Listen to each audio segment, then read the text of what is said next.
بسم الله الرحمن الرحيم.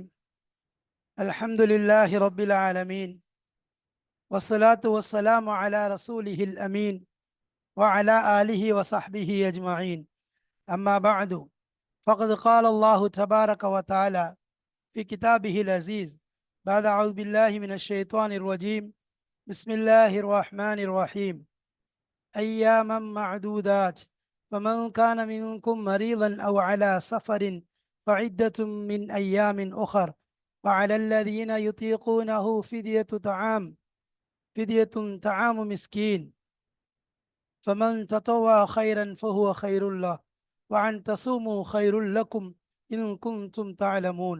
صدق الله مولانا العظيم.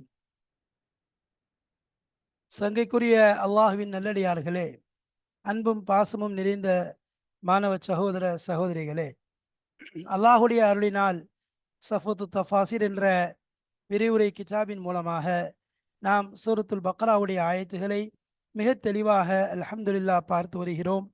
அதன் தொடரிலே நாம் இதுவரைக்கும் அல்ஹம்துலில்லா 182 ஆயத்துகளை கடந்து 183வது ஆயத்தில் அடியெடுத்து வைத்திருக்கிறோம்.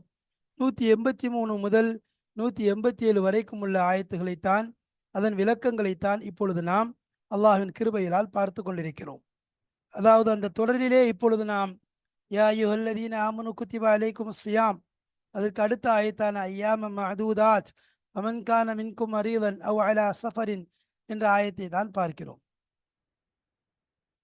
பாடம் எண்ணிக்கையின் அடிப்படையில் பார்க்க போனால் 251, 251. சரி, இந்த பாடத்திற்கு நாம் கொடுத்த தலைப்பு என்ன என்றால், பாடம் 251 விளக்கம் தான் பார்த்து கொண்டிருக்கிறோம். நோன்பு நோற்பதே சிறந்தது, நோன்பு நோற்பதே சிறந்தது. இங்கு சொல்லப்படுவது என்ன? பொதுவாக மேலே சொல்லப்பட்ட ஆயத்தின் கருத்து என்ன?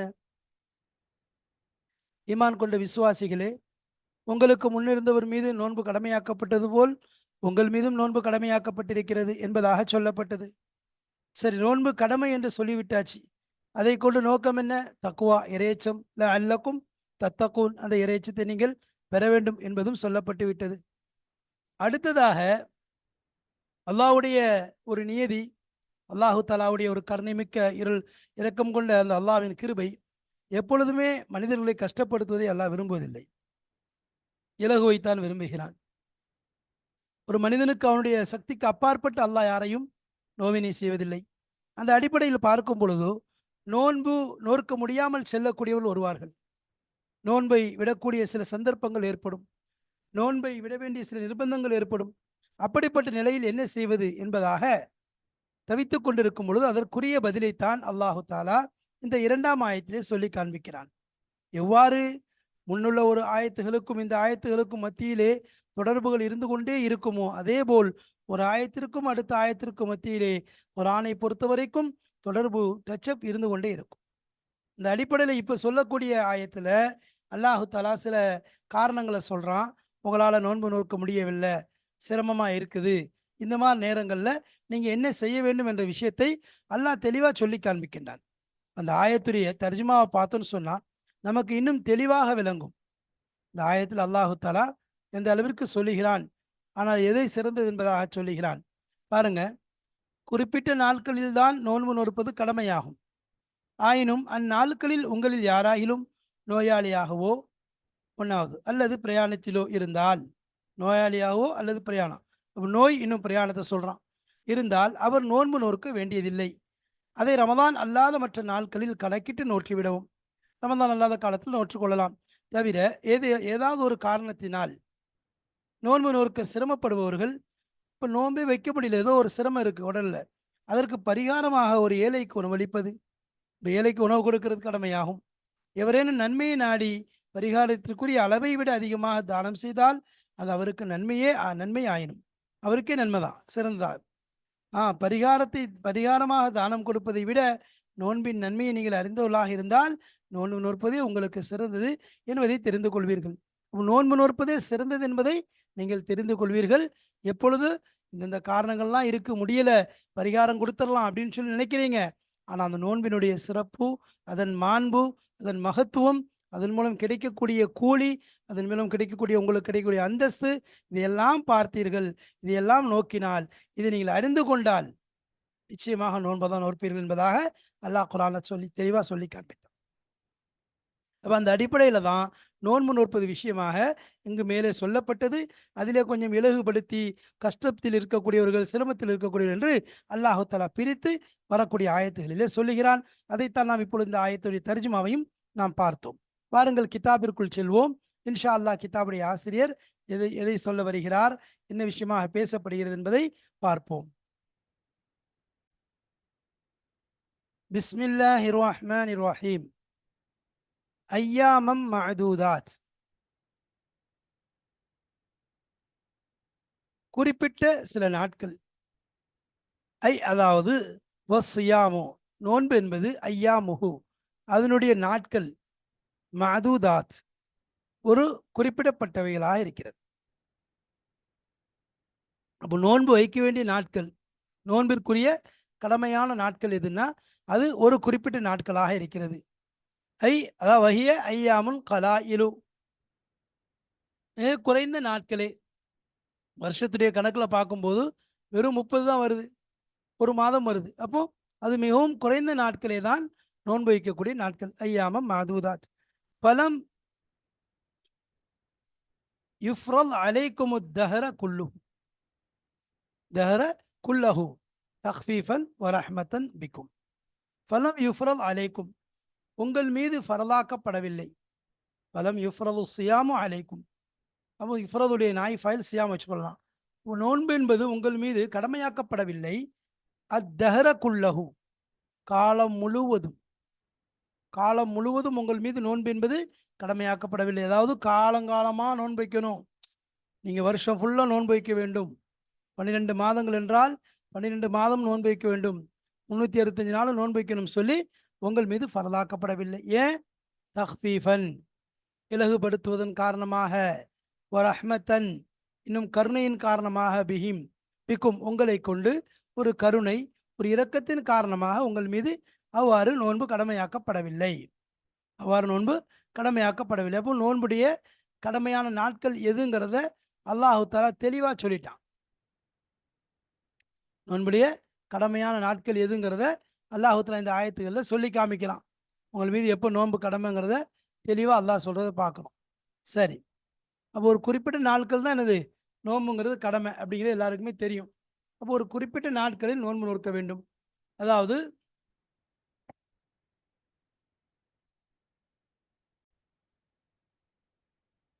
இப்போ அந்த அளவுக்கு என்ன தெரியுது, நோன்புடைய காலங்கள் குறிப்பிட்ட காலங்கள் தான் என்பதை சொல்லப்படுது. சரி, அடுத்து சொல்றாங்க, நோன்பு பொறுத்த வரைக்கும் இப்னு அப்பாஸ் ரலியல்லாஹு அன்ஹு அவங்க ஏற்கனவே சொல்லியிருக்காங்க. கிபிலாவுடைய விஷயத்தை சொல்லும்போது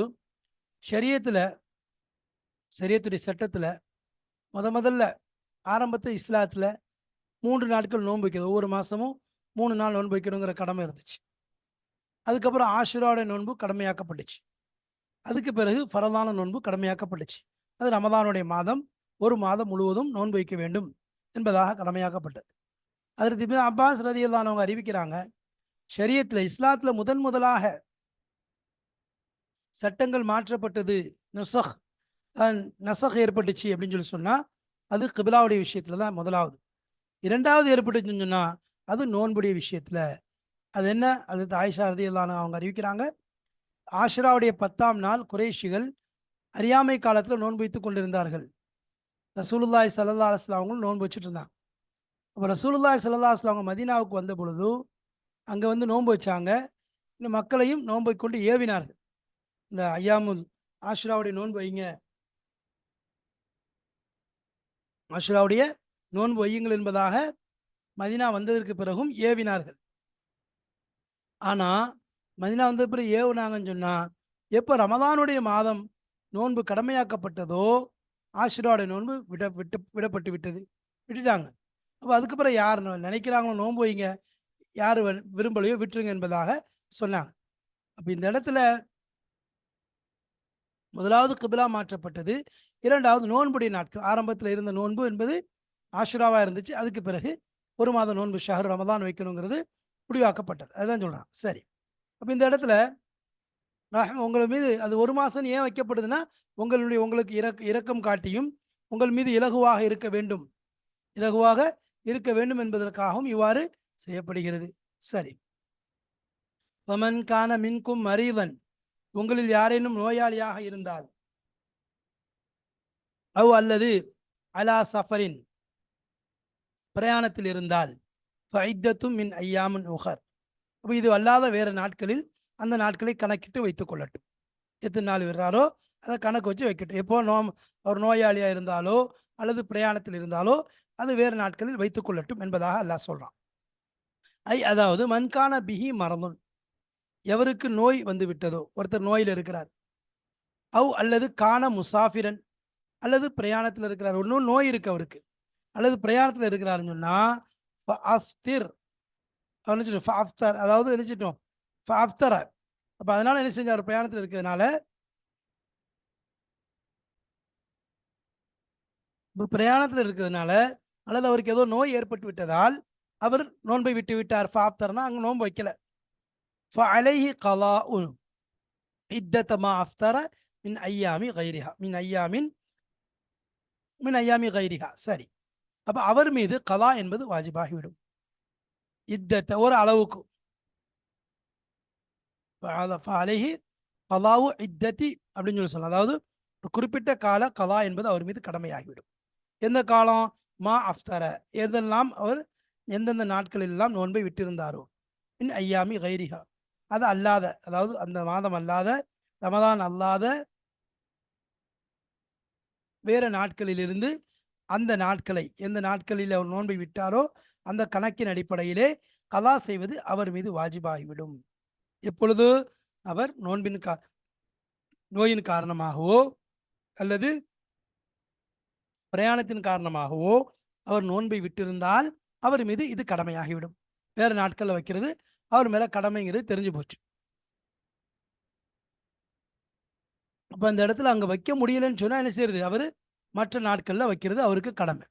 ஏன்? அவர் வந்து நோயாளியா இருந்தாரு, அதனால அவருக்கு என்னது, அதாவது நோயாளியுடைய நாட்கள் இல்லாம, சஃபருடைய நாட்கள் இல்லாம வேறு நாட்கள் என்ன செஞ்சு கொள்ளணும், அவர் இந்த நோன்பை கதா செய்து கொள்வார். இது அவர் மீது சொல்லப்பட்ட விஷயம். சரி,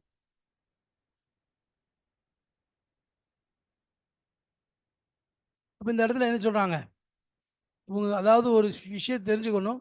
நம்ம ஏற்கனவே சொல்லிட்டோம், அதாவது நோன்பும் தான் கபிலாவும் முதல்ல மாற்றப்பட்டது, அதுக்கப்புறம் அது நோன்பு மாற்றப்பட்டது. இது வந்து ஒன்றுக்கு அடுத்து இன்னொன்று மாற்றப்பட்டுச்சு. சரி,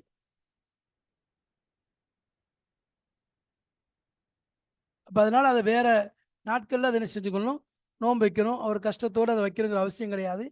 அந்த நாட்கள் நோயிலேயோ அல்ல இதில் இருந்தால்னா அவருக்கு விடுறதுக்கு அனுமதி இருக்குது, அப்போ அந்த நேரத்தில் என்ன செஞ்சுக்கொள்ளலாம், அவர் நோன்பை விட்டுக்கொள்ளலாம். சரி, அதே நேரத்தில் வந்து நோன்பு விடலாம். ஒருத்தர் நல்லா இருக்காரு ஆனால் முக்கியமாக இருக்காருன்னா, நோன்புக்கு ஒரு சக்தி பெற்றாருன்னா கண்டிப்பாக அவர் வைக்கணும்.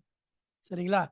அதே நேரத்தில் முடியலை, உடல் முடியலைன்னு சொன்னால் அவர் வைக்கலாம், வைக்காமல் போகலாம், அல்லது மிஸ்கின்களுக்கு உணவு கொடுக்கலாங்கிற விஷயம் சொல்லப்படுது. சரி,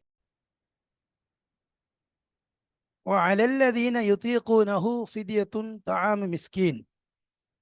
وعلى الذين, எவர்கள் யுதீகூனஹு, அதன் மீது சக்தி பெற்றிருக்கின்றார்களோ, ஃபிதியத்துன், அவர்களுக்கு ஃபிதியா இருக்கிறது, அதாவது ஃபிதியா கொடுக்க வேண்டும். தாம் மிஸ்கின், ஒரு மிஸ்கினுடைய அளவிற்கு. அதாவது யுதீகூனஹு அப்படிங்கிறது அத்தாக்கம் அல் முஷக்கத்தி, கடினம், அதாவது யுத்தீகூனஹுன சக்தி, தாக்கத்தை ஏற்கனவே சொல்லுங்க, இஸ்முல், ஒரு விஷயத்தின் மீது சக்தி பெறுறது, ஆனால் கடுமையான சிரமத்துடன், அவர் இன்னும் வந்து கடுமையான சிரமம், இன்னும் முயற்சியோடு என்ன செய்யறது, அதன் மீது சக்தி பெறுறது, அதுதான் யுத்தீகூனஹு என்ற வார்த்தையை சொல்லுவாங்க. அலல்லதீன யுத்தீகூனஹு, எவர்கள் அதன் மீது சக்தி பெற்றிருக்கிறார்களோ, அதன் மீது சக்தி பெற்றிருக்காங்கன்னா ரொம்ப, அதாவது சிரமத்தோட அதை நோன்பை பிடிப்பதற்கு சக்தி பெற்றிருக்கிறார்களோ அவர்கள் மீது ஃபிதியா, அவர் பிடிக்க முடியலன்னு சொன்னா அவர்கள் மீது ஃபிதியா கடமையா இருக்குது. தாம மிஸ்கின், அதாவது ஒரு மிஸ்கினுடைய உணவிற்கு அளவிற்கு ஃபிதியா கொடுப்பது அவர் மீது வாஜிபாக இருக்கிறது. அதாவது அலல்லதீன, எவர்கள் என்றால் யஸ்ததீஊன, சக்தி பெறுகிறார்கள், சியாமஹு, அதனுடைய நோன்பை, ரமதானுடைய நோன்பை வைப்பதற்கு சக்தி பெறுகிறார்கள், மஅல் மஷக்கத்தி, சிரமத்துடன், கஷ்டத்துடன் அந்த நோன்பிற்கு சக்தி பெறுகிறார்கள்.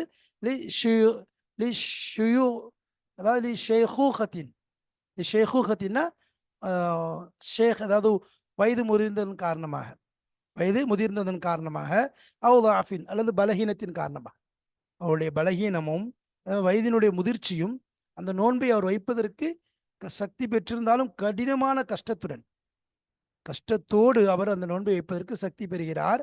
எதன் காரணமாக? அவருடைய வயோதிகத்தின் காரணமாகவோ அல்லது அவருடைய உடலின் பலகீனத்தின் காரணமாகவோ. இப்படிப்பட்டவர் இதா அஃப்தரு, நோன்பை விட்டுவிட்டால், திறந்துட்டார்னா அலைஹிம், அவர்கள் மீது ஃபிதியத்துன், ஃபிதியா கொடுப்பது கடமையாகும். கதிரி தாமி மிஸ்கீன், ஒரு மிஸ்கீனுடைய உணவின் அளவிற்கு, லிகுல்லி யௌமின், ஒவ்வொரு நாளும் அவர் மிஸ்கீனுக்கு உணவு கொடுப்பது அவர் மீது வாஜிபாகிவிடும், ஃபிதியா கொடுப்பது வாஜிபாகிவிடும். இப்போ இந்த இடத்துல சிலவங்க லா யஸ்தத்தீஊனஹுன்னு சொல்லி லா யுத்தீகூனஹுன்னு சொல்றாங்க, அது தேவையில்லை. ஆனால் அந்த இடத்துல அவர் சக்தி பெறுறார், ஆனால் எப்படிப்பட்ட நிலையில? கஷ்டத்தோட சக்தி பெறார். அப்போ இதுல இருந்து முதல் விஷயம் என்னன்னா, அவர் நோன்பை விடுறதுக்கு காரணம் கஷ்டத்தோட சிரமத்தோட அவர் என்னது, அதை பிடிக்கணும்னா ரொம்ப சிரமம் எடுத்து பிடிக்க வேண்டியது இருக்கும். அப்படிங்கிற நிலையில தான் அவருக்கு அந்த அனுமதி கொடுக்கப்படுது. சரி, ஆனால் ஒரு சிலர் சொல்றாங்க, ஹதீஸ்ல வருது, ஆரம்பத்துல யார் நாடுகின்றாரோ ஃபகான மன்ஷா சுவாம மன்ஷா அஃப்தர், யார் நாடுறானோ நோன்பு வைக்கட்டும், யார் நாடுகிறானோ நோன்பை விட்டு விடட்டும், அதுக்கு பதிலாக என்ன செய்யும், மிஸ்கின்களுக்கு உணவு கொடுக்கட்டும் என்பதாக சொல்லப்படுது. அப்போ இதை பார்க்கும் பொழுது நமக்கு எப்படி தெரியுதுன்னு சொன்னா, யார் நினைக்கிறாங்களோ என்ன செய்யலாம், அவர்கள் நோன்பை விட்டுக்கொள்ளலாம், விட்டுட்டு என்ன செய்யலாம், அவர் அதுக்கு பதிலாக சக்தி இருந்தும், அவர் நோன்பு பிடிக்க சக்தி இருந்தும் அதை விட்டுட்டு என்ன செய்யலாம், அவர் ஃபிதியா கொடுக்கலாம் என்பதாக இருந்துச்சு. இது ஆரம்பத்தில் இந்த சட்டம் இருந்தது. ஆனால் பின்னாடி வரக்கூடிய இந்த ஷஹ்ரு ரமலான் அல்லதி உன்சில ஃபீஹில் குர்ஆன் என்ற அடிப்படையில், அந்த ஆயத்தின் அடிப்படையில் என்ன ஆயிடுச்சுன்னு சொல்லி சொன்னா, யாருக்கு முடியலையோ, யாரு முடியாம இருக்கிறார்களோ அவர்களை தவிர என்பதாக வந்துருச்சு. அதாவது காணமின் மன் அராதா இஃப்திர எஃப்ததி, அதாவது என்ன சொல்லுவாங்க, அவர் நோன்பு விட்டுட்டு ஃபிதியா கொடுப்பாரு. ஹத்தா நஸ்லத்தில் ஆயத்தில்லத்தி பாதஹா, அப்போ அதுக்கு பின்னாடி இறங்குற ஆயத்து இறங்கும் வரைக்கும், அதுக்கு பிறகு இந்த சட்டம் நஸ்காச்சு. அப்படின்னா என்ன அர்த்தம்? சக்தி பெற்றும் ஒருவர் நோன்பை விடலாமா என்றால், ஆரம்பத்தில் அந்த அனுமதி கொடுக்கப்பட்டிருந்துச்சு, அவர் என்ன செய்யலாம், சாதாரணமாக விட்டுட்டு அதுக்குரிய ஃபிதியாவை கொடுத்து கொள்ளலாம் என்பதாக இருந்தது. ஆனால் பின்னால் இந்த ஆயத்து இறங்கியதன் காரணமாக வயது முதிர்ந்தவங்க, ஆணோ பெண்ணோ, வயது முதிர்ந்தவர்கள் அல்லது பெண் என்னது உடம்பு முடியாதவர்கள், இப்படிப்பட்ட, அதாவது ஹாமில், குழந்தை உண்டா இருக்கக்கூடியவங்க, முருதி என்று சொல்றோம்ல, இந்த மாதிரி முடியவே முடியாதவங்க, அவங்க அதே என்னது, இதில் அவங்களுக்கு கலா செய்ய முடியாதவங்களும் இருந்துச்சுன்னா நல்லது. எல்லாரும் இல்லை, இப்போ ஹாமில் கூட என்னது கலா செய்ய முடியும்னா அங்கே இது பண்ண முடியாது. அப்போ கலா செய்யக்கூடிய நிலைக்கு இருக்கிறவங்க அவர் விட்டுட்டு என்னது, ஏன்னா இங்கே விடுறவங்க இருக்காங்களா, இவருக்கு கலா கிடையாது, இவர் விட்டுட்டு என்னது வஷக்கத்தோட பிடிக்க முடியலன்னு சொல்லி என்ன செய்யறாரு, அவர் ஃபிதியா கொடுக்குறார், அவருக்கு கலா கிடையாது. அப்போ அதனால ஃபிதியா கண்டிப்பாக என்னது கொடுத்துருவாரு, கலா கிடையாது. இது யாருக்குன்னு சொன்னா எல்லோருக்கும் கிடையாது, ஆரம்பத்தில் இருந்துச்சு. ஆனால் அதுக்கு பிறகு பின்னால் உள்ள ஆயத்தின் மூலம் அது மாற்றப்பட்டு விட்டது. யார் கஷ்டத்தோடு சிரமத்தோட நோன்பு வைக்க வேண்டிய நிலை ஏற்படுதோ அப்படிப்பட்டவர்களுக்கு, அது ஒன்று வயோதிகத்தின் காரணமாக இருக்கலாம் அல்லது பலகீனத்தின் காரணமாக இருக்கலாம், இப்படிப்பட்டவர்களுக்கு இந்த அனுமதி கொடுக்கப்படுகிறது. இப்போ ஃபிதியா என்பது என்ன செய்யறது, ஃபிதியாவுடைய அளவு என்று எடுத்துக்கொண்டால் மதுகபுடைய ரீதியில் பார்த்தோம்னு சொன்னால், பொதுவாக ஷாஃபியாக்கள்கிட்ட என்னது 600 கிராம் என்பதாக சொல்லப்படுது. ஹனஃபியாக்களை பொறுத்த வரைக்கும் அதாவது 1.5 கிலோ என்பதாக சொல்லப்படுது. அதாவது என்னன்னு சொன்னால், அசலில் ஒரு சா கொடுக்கணும்னு சொல்லி ஹனஃபியாக்கள்கிட்ட சட்டம், ஷாஃபியாக்கள்கிட்ட ஒரு முத்து கொடுக்கணுங்கிறது. முத்துடைய அளவு பார்க்கும்போது 650 கிராம், 600 650 கிராம் வருது. சரி, 650 கிராம் கிட்ட வரும். அதனால ஷாஃபியாக்கள் அது கொடுப்பாங்க. அப்போ ஹனஃபியாக்களை பொறுத்த வரைக்கும் சாங்கிறது அதாவது அசலில் 3 கிலோன்னு இருக்கும், 3,200 கிட்ட வரும். ஒரு சாங்கிறது அளவு கிலோகிராம்னு 3,200 வரும். ஆனால் இங்கு இதில் அவங்க சாங்கிறது எல்லாருக்குமே சா கிடையாது. உதாரணமா ஹிந்தத் மாதிரி விஷயங்கள்லாம் நிஸ்ஃபு சா கொடுத்தா போதும். அப்போ இந்த அரிசியாக இருக்கட்டும் அல்லது கோதுமையாக இருக்கட்டும் அல்லது அது சம்பந்தமான விஷயங்கள், பயிர் வகைகளாக இருக்கட்டும், அவையெல்லாம் அவங்க நிஸ்ஃபு சா கொடுத்தா போதும். நிஸ்ஃபு சாங்கிறது அதாவது அரசா அப்படிங்கிறது 1,500 கிராம், அதாவது 1.5 கிலோ, ஏறத்தாழ 1.5 கிலோலேருந்து 600க்குள்ள 1.5 கிலோ வச்சுக்கோங்களேன், 1.5 கிலோ வரும். அப்போ 1.5 கிலோ அவங்க கொடுத்தா போதும். அதே நேரத்தில் தம்ரா இருக்கு, பேரித்தம்பளம், பெரிய பொருள், அப்படிப்பட்ட பொருளாக இருந்தால் ஒரு சா முழுசா கொடுக்கணும். அப்போ கோதுமை, அரிசி, இந்த மாதிரி இந்த மாதிரி விஷயங்கள் ஒரு அரசா கொடுத்தா போதும். அரசாங்கும் போது உங்களுக்கு 1.5 கிலோ வருது. அப்போ அனஃபியாக்கள்கிட்ட 1.5 கிலோ இதுக்கு என்ன செய்யணும், ஒவ்வொரு நாளைக்கும் 1.5 கிலோ கொடுக்கணும் அரிசி அல்லது கோதுமை எதாக இருந்தாலும் சரி. ஷாஃபியாக்கள்கிட்ட 650 கிராம் என்னது அரிசியோ கோதுமையோ என்ன செஞ்சுக்கலாம், கொடுத்து கொள்ளலாம். அப்போ இது வந்து முத்து. இவங்க அனஃபியாக்கள்கிட்ட ஷாங்கிற அடிப்பில், ஜும்மூருடைய அடிப்பில் இப்படி சொல்லப்படுது. அப்போ அதனால அவங்களுக்கு என்னது இந்த ஃபித்யாங்கிறது சொல்லப்படுது. யாருக்கு வயோதிகத்தின் காரணமாக, பலகீனத்தின் காரணமாக யாருக்கு நோன்பு வைக்க முடியவில்லையோ அப்படிப்பட்டவர்கள் திரும்ப கலா செய்ய வேண்டியிருக்காது. மாறாக இந்த ஃபிதியாவை மட்டும் ஒவ்வொரு நாளும் அதற்குரிய அளவை என்ன கொடுத்துட்டால் போதும். அது அவங்களுக்கு அந்த கடமையை நிறைவேற்றிய அந்த கடமையினுடைய அந்த குற்றம் அவர் மீது வராது. அதே போல் அதற்குரிய பிணையத்தை கொடுத்ததுனால அதிலிருந்து அவர் தப்பிக்கப்பட்டவராக. ஆனால் வந்து இந்த இடத்துல என்னது யுத்திய குணகுங்கிறது கஷ்டத்தோட சிரமத்தோட அதன் மீது சக்தி பெறக்கூடியவர்கள் என்ற அர்த்தத்தை நாம் புரிந்து கொள்ள வேண்டும். அப்பொழுது என்ன செய்ய இந்த விஷயம் நமக்கு விளங்கக்கூடியதாக இருக்கும். சரி, அடுத்து ஃபமன் தத்தவா ஹைரன். யார் என்ன செய்றாங்க, தத்தவா ஹைரன்னா அது அதிகப்படியாக கொடுக்குறார். ஒரு அளவு சொல்கிறோம், கதிரின்னு சொல்கிறோம். அதை விட அதிகப்படியாக என்ன செய்கிறார், அவர் கொடுக்குறார். நம்ம ஒரு அளவு நிர்ணயிச்சிருக்கோம், இவ்வளோ கொடுத்தா போதும் என்பதாக நிர்ணயிக்கிறோம். ஆனால் அவர் என்ன செய்கிறார், அவருடைய தாராள குணம் அல்லது அவர் கொடுக்கணும்னு நினைச்சு என்ன செய்கிறாரு, அதிகமாக கொடுக்குறார். கொடுத்தா அது சிறந்தது. கொடுக்கறதுனால எந்த தடையும் கிடையாது, தாராளம் அது. அதாவது ஃபமன் சாத அலல் கதிரில் மதுக்கூரி ஃபில் ஃபிதியத்தி. யாராவது அதிகப்படுத்தினால், யார் அதிகப்படுத்துகிறாரோ அலல் கதிரி அதாவது நிர்ணயித்த அளவை விட, கதிரில் மதுக்கூறி மேற்கூறப்பட்ட நிர்ணயித்த அளவை விட அதிகரிக்கிறார். ஃபில் ஃபிதியத்தி ஃபிதியாவில், ஃபிதியா கொடுக்குற விஷயத்தில் நிர்ணயிக்கப்பட்ட அளவை விட அவர் என்ன செய்கிறாரு, அதிகரித்தா என்ன செய்யறது, இப்போ என்ன செஞ்சுக்கலாம், தாராளமாக அது செய்து கொள்ளலாம். எந்த விதமானவருக்கு தடையும் கிடையாது. அவருக்கு எந்த தடையும் கிடையாது. என்ன அவருக்கு முடியலைன்னு சொன்னால் தாராளமாக கொடுக்கலாம். கொடுக்கறதுக்கு ஒரு அளவு கொடுத்துருக்கோம், அந்த அளவு தான் கொடுக்கணும்னு இல்லை, அந்த அளவு தான் கொடுக்கணும்னு இல்லை. மாறாக அவர் அதை விட அதிகமாக கொடுக்குறாரு. அவருக்கு நிர்ணயிக்கப்பட்ட அளவை விட அதிகமாக என்ன செய்கிறாரு, கொடுக்குறாருன்னு சொன்னால் அது ரொம்ப சிறந்தது, எந்த தடையும் கிடையாது, அது ரொம்ப சிறந்தது என்பதாக சொல்லப்படுது. அப்போ ஃபஹுவ ஹைருன் லஹு, அப்படி கொடுத்தா அது அவருக்கு சிறந்ததாக இருக்கு. ஃபமன் தத்தவா ஹைரன்னா நிர்ணயிக்கப்பட்ட அளவை விட ஒருவர் அதிகமாக கொடுத்தால் ஃபஹுவ ஹைருன் லஹு, அது அவருக்கு மிகச் சிறப்பாக அமைகிறது, மிக சிறப்பாக ஆகிவிடும். சரி, சும்மா கால தாலா இது சொல்லிட்டு அல்லாஹ் தஆலா சொல்றான், வான் தசூமு ஹைருல் லக்கும் இன் குன்தும் தஅலமூன். வான் தசூமு நீங்கள் நோன்பு நோற்றால், ஹைருல் லக்கும் உங்களுக்கு மிகச் சிறப்பாக இருக்கும், இன் குன்தும் தஅலமூன் நீங்கள் அறியக்கூடியவர்களாக இருந்தீர்கள் என்றால். அப்போ அல்லாஹ் தஆலா முதல்ல அனுமதி கொடுத்துட்டான். யாருக்கு முடியலை, கஷ்டமாக இருக்குது, சிரமமாக இருக்குது, இப்படிப்பட்ட சிக்கலில் இருக்கிறீங்க, பலகீனமாக இருக்குது, உடல் வயோதிகத்தின் காரணமாக நோன்பு வைக்க முடியவில்லை, அதற்குரிய ஃபிதியாவை கொடுக்குறீங்க. என்ன அளவு அதை கொடுக்கணும், ஒரு நிர்ணயிக்கப்பட்ட அளவு கொடுக்கறது, ஒவ்வொரு நாளையும் கொடுக்கணும். ஒரு முதல் நாள் நோன்பு போடுறாருன்னா அதுக்கேற்ற மாதிரி 2 கிலோ அரிசி கொடுக்குறாரு. 2ஆவது நாள் விட வேண்டியிருக்கு, அதுக்கேற்றது தனியாக, இப்படி ஒவ்வொரு இதுக்கும் சேர்த்து கொடுக்குறது. சரி, அது சொல்லிட்டு அல்லாஹ் சொல்லிட்டான், அவர் வந்து ஒரு நிர்ணயித்த அளவுன்னு இருக்குது, அதை விட அதிகப்படுத்தி கொடுத்தாருன்னா அது ரொம்ப சிறந்தது. ஆனால் அதை விட இன்னொன்று சொல்கிறான், அவர் நோன்பு வச்சார், அதாவது ஃபஹுவ ஹைருன் லஹுன்னு சொல்லிட்டான். ஃபமன் தத்தவ ஹைரன், அவர் அதிகமாக கொடுத்தாருன்னா ஃபஹுவ ஹைருன் லஹு, அது அவருக்கு சிறந்ததுன்னு சொல்லிட்டு, சும்மா காலத்தாலா பின்பு அல்லாஹ் சொல்கிறான், வான் தசூமு நீங்கள் நோன்பு நோற்றால் ஹைருல் லக்கும் உங்களுக்கு மிகச் சிறப்பாக அமையும், இன் குன்தும் தஅலமூன் நீங்கள் அறியக்கூடியவர்களாக இருந்தால் அது மிகவும் உங்களுக்கு சிறப்பானதாக அமையும். நோன்பு வைத்தால் மிக சிறந்தது என்பதை அல்லாஹ் இந்த ஆயத்தில் சொல்லி காண்பிக்கிறான்.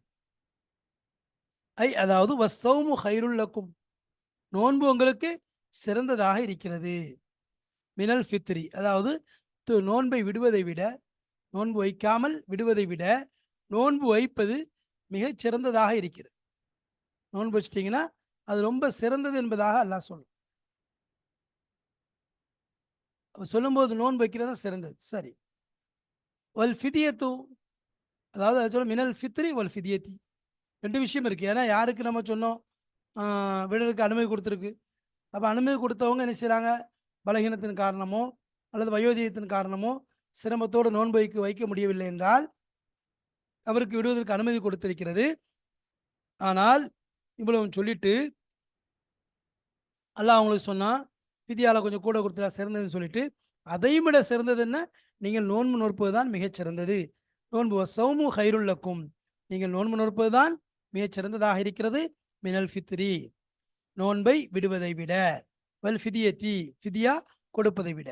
ஃபிதியா கொடுக்கிறதை விட, பிணை அதாவது நோன்புக்கு பகரமாக ஃபித்ரா கொடுக்கிறதை விட, ஃபித்ரை நீங்கள் வந்து நோன்பை விடுவதை விட நோன்பு வைக்கிறது சிறந்தது. எப்போ? இன் குன்தும் தஅலமூன், நீங்கள் அறியக்கூடியவர்களாக இருந்தால் மாஃபி சௌமி மின் அஜ்ரின் வ ஃபதீலத்தின். ஏன்? நோன்பில் எந்த ஒன்று ஆகியிருக்கிறதோ மின் அஜ்ரின், கூலியிலிருந்து, அதில் கூலி கிடைக்குது. இப்போ ஃபதீலத்தினும் ஃபதீலத் இருக்குது.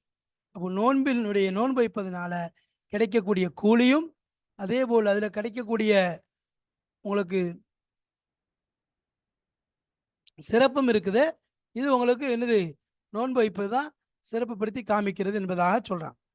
இப்போ இந்த இடத்துல சொல்லும்போது நோன்பு வைக்கிறது ரொம்ப சிறந்தது. உங்களால் முடியலை அப்படின்னா ஃபிதியா கொடுத்த அனுமதி கொடுத்தாலும் நோன்பு வைக்கிறது தான் மிக சிறப்பானது என்பதை அல்லாஹ் சொல்லி காண்பிக்கிறான். இந்த இடத்துல பொதுவாக வந்து நோன்புடைய விஷயத்துலையும் என்ன செய்யப்பட்டிருக்கு? நமக்கு ஆர்வமூட்டி சொல்லப்பட்டிருக்கு. இப்போ நோன்புடைய விஷயத்தில் நம்ம நஸ்கா பற்றி சொன்ன கிபிலாவுக்கு அடுத்து நோன்பு என்பது மாற்றப்பட்டிருக்கிறது என்பதாக சொன்னோம். ஒரு ஹதீஸில் வருது, தொழுகை 3 நிலைகளில் உள்ளது, அதே மாதிரி நோன்பும் 3 நிலைகளில் உள்ளது. தொழுகையுடைய 3 நிலை என்ற என்ன அப்படின்னா, நபி ஸல்லல்லாஹு அலைஹி வஸல்லம் சொன்னாங்க, மதீனாவுக்கு நபி வந்தாங்க. வந்ததுக்கு பிறகு ஏறத்தாழ ஒரு 17 மாதம் பைத்துல் முகத்தஸை நோக்கி தொழுதாங்க. பைத்துல் முகத்தஸை நோக்கி நபி ஸல்லல்லாஹு அலைஹி வஸல்லம் தொழுதாங்க. அப்போ அல்லாஹ் தஆலா ஆயத்தை இறக்கி வைக்கிறான், கத் நரா தகல்லுப வஜ்ஹிக ஃபிஸ் ஸமாஇ ஃபலனுவல்லியன்னக கிப்லத்தன் தர்லாஹா. மக்காவின் பக்கம் திரும்ப சொல்லி அல்லாஹ் தஆலா கட்டளையிட்டான். மக்கா பக்கம் திரும்பிட்டாங்க. இது ஒரு நிலை. சரி, அப்போ அடுத்து 2வது ஒரு நிலைன்னு சொன்னால், தொழுகைக்காக ஒன்று சேர்ந்து கொண்டிருந்தார்கள். அப்போ அதுக்கு என்ன செய்யணும்? சிலர் அழைக்கணும். சிலர் அழைக்கணும். எப்படி அழைக்கிறது? அவங்களுக்கு மத்தியில் இருந்து அழைச்சி கொண்டு தான் எப்படி அழைக்கிறது? அப்போ அன்சாரிலேருந்து ஒரு மனிதர், அவர் ஒரு நாள் என்ன செய்கிறாரு? அப்துல்லா இப்னு ஸைத் என்பதாக சொல்லப்படும், ரசூலுல்லாஹி ஸல்லல்லாஹு அலைஹி வஸல்லம் அவங்கள்ட்ட வந்து, யா ரசூலல்லாஹ், நான் வந்து என்னது என்னுடைய கனவுல பார்த்த ஒரு விஷயத்தை, நான் தூங்கி கொண்டு இருந்தேன், நான் முழுசாக தூங்கலை, இருந்தாலும் இது எனக்கு நான் தூக்கத்துக்கும் விழிப்புக்கும் மத்தியில் இருக்கும்போது ஒரு மனிதர், அவர் வந்து 2 பச்சை ஆடை அணிந்திருந்தார்.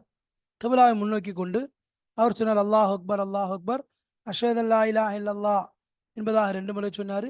எது வரைக்கும் அந்த அதான ஃபுல்லாக அந்த ஹஸரத் அப்துல்லா இப்னு ஸைத் ரலியல்லாஹு அன்ஹு சொல்லி முடித்தாங்க. பிறகு கொஞ்சம் நேரம் கழிச்சு இருந்தாங்க. பிறகு 2வது அதே மாதிரி சொன்னாங்க, அதிகப்படுத்தினாங்க, பாங்க அழகாக சொன்னாங்க. எது வரைக்கும்? கது காமத் இஸ்லாம் மட்டும் விட்டுட்டு மற்ற எல்லாத்தையும் சொன்னாங்க. அப்புறம் ரசூலுல்லாஹி ஸல்லல்லாஹு அலைஹி வஸல்லம் சொன்னாங்க, இதை பிலாலுக்கு சொல்லிக் கொடுங்க, அவர் அதான் சொல்லட்டும் அப்படின்னு சொல்லி சொன்னாங்க. முதல்ல அதான் சொன்னதுங்கிறது பிலால் ரலியல்லாஹு அன்ஹு தான் சொன்னாங்க. சரி, உமர் இப்னு கத்தாப் ரலியல்லாஹு அன்ஹு ஓடி வராங்க. அதாவது இதே மாதிரி தான் எனக்கும் வந்து கனவுல சொல்லப்பட்டுச்சு, ஆனால் என்னை இவங்க மிஞ்சிட்டாங்க, மிந்தி வந்துட்டார்கள் என்பதாக சொன்னாங்க. இது 2வது நிலை. முதல் நிலை கிபிலா நிலை, 2வது நிலை பாங்கு நிலை. 3வது சொன்னாங்க, தொழுகைக்கு வந்துட்டு இருந்தாங்க. அப்போ சிலர் வந்து முந்திட்டு இருந்தாங்க. அப்போ ஒரு மனிதன் நினைச்சுவார், வந்துட்டா எத்தனை தொழுதான்னு கேட்பாரு. ஒரு 1 2 அவர் அதே மாதிரி தொழுதுட்டு பிறகு அவங்களோட போய் சேர்ந்துக்குருவார். சரி, ஆனால் முஆத் ரலியல்லாஹு அன்ஹு ஒரு முறை வந்தாங்க. அப்போ பார்த்தா அவங்க பார்க்குறாங்க, எல்லோரும் நடந்துட்டு இருக்காங்க. அப்போது யாரையுமே என்ன செய்யல, அவருக்கு முந்திருக்கு அவருக்கு முடியல. அப்போ என்ன செய்யறாரு? வர்றாரு. நபி ஸல்லல்லாஹு அலைஹி வஸல்லம் அவங்க வந்து பார்க்குறாங்க. அப்போ அவர் அப்படியே அங்கே நின்றுட்டார். ரசூலுல்லாஹ் தொழுகையை முடித்த பிறகு சொன்னாங்க, முஆத் உங்களுக்கு ஒரு முக்கியமான விஷயத்தை சொல்லிக்க. என்ன விஷயம்? வந்து என்ன செய்கிறாரு? அவர் தனியாக தொழுது தான் சேருவாங்க. ஆனால் முஆத் வந்து என்ன செஞ்சுட்டாங்க? நபி ஸல்லல்லாஹு அலைஹி வஸல்லம் சேர்ந்துட்டு தொழுதுட்டு மீதி உள்ளதை தொழுதாங்க. அப்படி சொன்னாங்க, முஆத் உங்களுக்கு ஒரு முக்கியமான ஒரு சுன்னத்தை எடுத்து சொன்னார் என்று சொன்னாங்க. அப்போ இங்கே என்னது? முதலாவது கிபிலாவுடைய விஷயம், 2வது கிபிலா வந்து மாற்றப்பட்டது, 2வது அதானு, 3வது தொழுகையில் இந்த மஸ்பூக்கா வரக்கூடிய விஷயம். அதாவது முன்னாடி வருவாங்க, வந்து ஒரு ரக்காத்து போச்சா, ஒரு ரக்காத்து தொழுதுட்டு வந்து சேர்ந்துக்குருவாங்க. அது நபி முஆத் வந்து என்ன செஞ்சாங்க?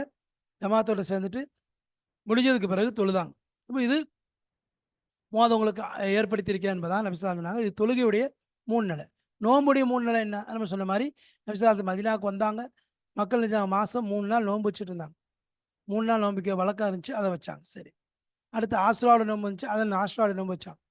அதுக்கப்புறம் அல்லாஹ் தஆலா என்ன செஞ்சான், ஃபரது ரமதானுடைய நோன்பை ஃபரதாக்கலாம். யா அய்யுஹல்லதீன ஆமனூ குத்திப அலைக்குமுஸ் ஸியாமு கமா குத்திப அலல் லதீன மின் கப்லிக்கும் சொல்லி ரமதானுடைய நோன்பை அல்லாஹ் என்ன செஞ்சான், கடமையாக்கி வச்சான். அதுக்கு பிறகு ரமதானுடைய நோன்பு என்ன செஞ்சு கடமையாயிருச்சு. அப்போ இங்கே 3 நிலைமை. தொழுகைக்கு 3 நிலைமை, கிபிலாவுடைய விஷயம், அதானுடைய விஷயம், மஸ்பூக்குடைய விஷயம். நோன்புல 3 நிலைமை. முதல்ல மாதம் 3 நாள் நோன்பு வைக்கிறது கடமையாக இருந்துச்சு. காலப்போக்கில் அதுக்கப்புறம் ஆஷுராவுடைய நோன்பு முஹர்ரம் 10ஆம் நாள் நோன்பு வைப்பதை சொல்லப்பட்ட உடனே அது கடமையாயிடுச்சு. அதுக்கு பிறகு ஃபரது ரமதானுடைய ஃபரது கடமையாக்கப்பட்டதுக்கு பிறகு இவையிலெல்லாம் என்ன செஞ்சு போயிடுச்சு, அதுவே கடமையாக ஆயிடுச்சு. இப்போ அதான் சொல்கிறாங்க, நீங்கள் வந்து மற்ற ஃபிதியா கொடுக்கறத விட, பலகீனத்தின் காரணமாக, வயோதிகத்தின் காரணமாக நோன்பை விடுறதை விட அதை வைக்கிறது உங்களுக்கு சிறந்தது.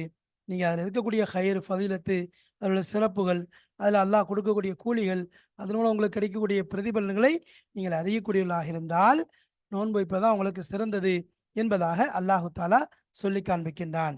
அப்போ இந்த ஆயத்துகளின் மூலமாக அல்லாஹு தாலா நோன்பின் கடமையை சென்ற ஆயத்தில் சொன்னதை போன்று அந்த கடமை நிறைவேற்றக்கூடிய முறை என்ன, அதில் ஏதாவது முன்பின் ஏற்படுகிறது, அல்லது நோய் ஏற்படுது, பிரயாணம் ஏற்படுது, அல்லது முடியாமல் போய்விடுகிறது என்றால் அதை எப்படி மற்ற காலங்களில் நோன்பு நோற்பது, அதுவும் முடியலை, நோன்பை வைக்க முடியலை என்று ஒருவருக்கு நிலை இருந்தால் அவர் அதுக்குரிய ஃபிதியாவை கொடுத்து தன்னுடைய நோன்பை பூர்த்தி செய்து கொள்வார். அதை விட அந்த ஃபிதியா கொடுக்குற விஷயத்தில் கூட அதிகப்படியாக கொடுத்தா அது சிறந்ததுன்னு சொல்லிட்டு, இது எல்லாம் விட ரொம்ப சிறந்ததுன்னா நீங்கள் நோன்பு வச்சிங்கன்னு சொன்னால், கொஞ்சம் கஷ்டத்தோட சிரமத்தோட நோன்பு வச்சிட்டிங்கன்னா அது மிக உயர்ந்தது என்பதை அல்லாஹ் தஆலா இந்த ஆயத்திலே சொல்லி காண்பிப்பதை பார்க்கிறோம். எனவே நாம் எல்லா நிலையிலேயும் அல்லாஹ் கடமையாக்கிய கடமைகளை சரியாக செய்யக்கூடிய தௌஃபீக்கை அல்லாஹ் தர வேண்டும். நோன்பின் மூலம் எந்த தக்வாவை எல்லாம் நமக்கு எதிர்பார்க்கப்படுகிறதோ அது நம் வாழ்க்கையில் முழுமையாக வருவதற்கு அல்லாஹ் தௌஃபீக் செய்வானாக. வாஹிரு தாவானா அல்ஹம்துலில்லாஹி ரப்பில் ஆலமீன். அஸ்ஸலாமு அலைக்கும் வரஹ்மத்துல்லாஹி வபரகாத்துஹு.